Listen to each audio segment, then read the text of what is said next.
รำใต้แถบข้างหน้าเลือกเอาค่าของมาดินน้องแก้วมันนี่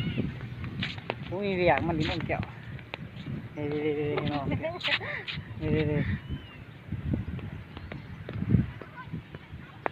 ที่ได้บ่ได้มาค่าของเลยบ่อยากให้เขานำแบบคนบ้องอ่ะน้อง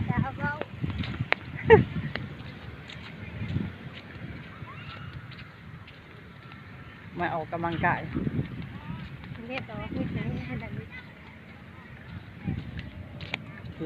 ด้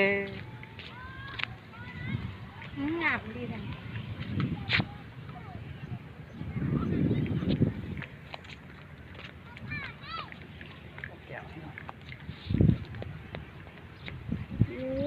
สูงเสียบฟ้าเลย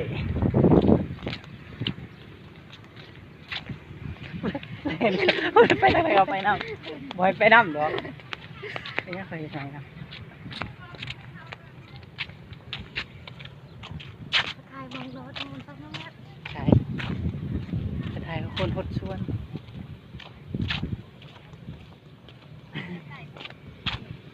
จากแล้วคือสิได้แล้วเขายำจุดนั้นนะจะใต้หมดปูนทับคนหดชวนปูน